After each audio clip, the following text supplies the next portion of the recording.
As the investigation into the Trump campaign ties to Russia continues, President Trump had some unkind words over the weekend for the FBI. It comes amid news that a senior FBI official was removed last summer from special counsel Robert Mueller's investigation after it was discovered he sent anti-Trump and pro-Hillary emails. CBS's Brooke Silva-Braga is in New York with more.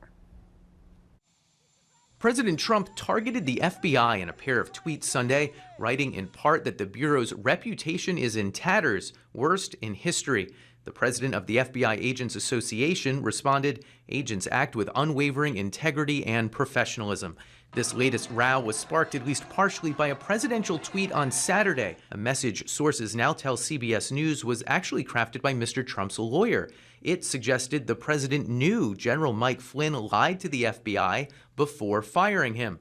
Some suggest if he did know that and then asked then FBI Director James Comey to drop the investigation into Flynn, that might be obstruction of justice. This is the President of the United States, with me alone, saying, I hope this.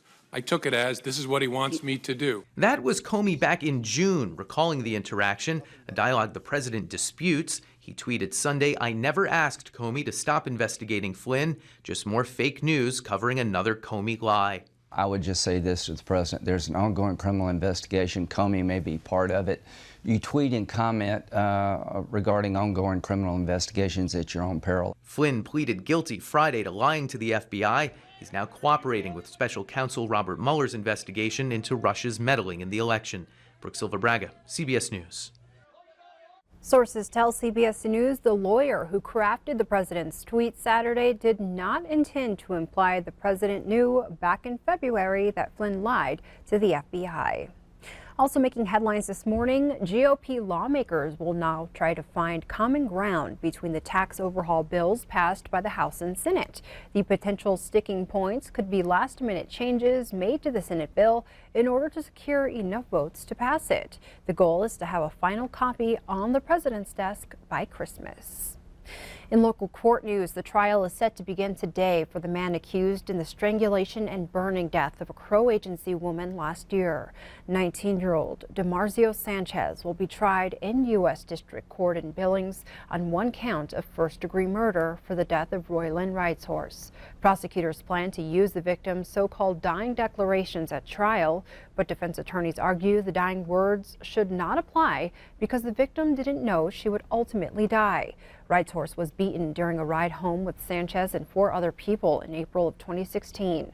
When the vehicle stopped, Wrightshorse was dragged from the car and strangled. Prosecutors say Sanchez ordered the others to strip the victim before he doused her in gasoline and set her on fire. Wrightshorse was hospitalized with third-degree burns for 2 months before her death. 2 co-defendants of Sanchez have already pleaded guilty to lesser charges. The case is expected to go to the jury on Thursday.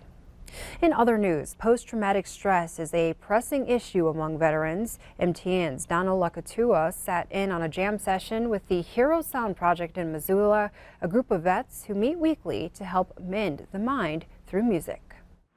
In 2016, Montana lost 53 veterans to suicide. In the basement of the Zootown Arts Community Center, music is helping to heal the psychological wounds of war. Clinton Decker is an Iraq war veteran who had an idea to help those struggling with the trauma.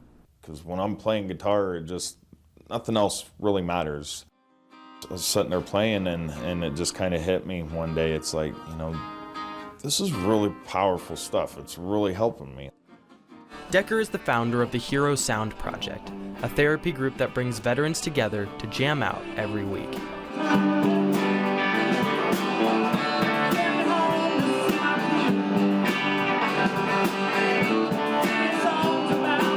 This has proven to be invaluable. It's been a great stress relief. It's great for camaraderie. We just come here and have fun. There's no expectations. Anybody can come and play. Doesn't matter if you know how to play an instrument or not, we'll teach you. Guys might walk in the door, and might not be having a very great day, but usually by halfway through, everybody's loosened up and enjoying themselves and shrugged off whatever it is they've brought in.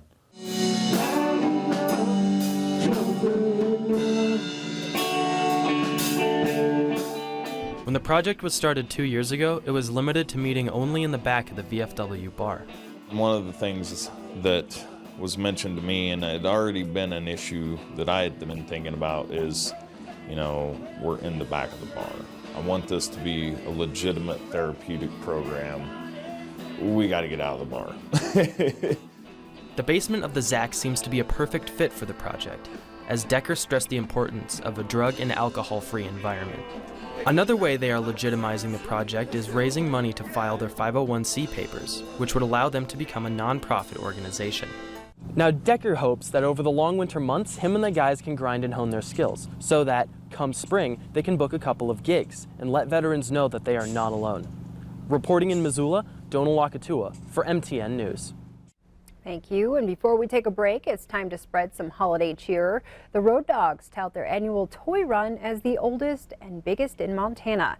On Sunday, a record number of motorcycles, 760, paraded from Fire Station 1 in downtown Billings to the Rimrock Mall. The Road Dogs and other clubs take toys to the mall for the Salvation Army. They all bring the gifts inside with the goal of burying the 12-foot-tall Christmas tree. It's a 33-year tradition to give kids a gift for Christmas. Put a smile on kids' faces on Christmas morning. Even if they only have that one present, it helps brighten their day a little better. It's a warm feeling. It's really awesome to see that everybody come together to help the community out and help the kids for Christmas. You know, the compassion of the Road Dogs is wonderful. If it was just a one-time thing, it would still be great, but they've been doing this for 33 years. Today, we want to honor them and say thank you for helping out the kids in this community in Billings.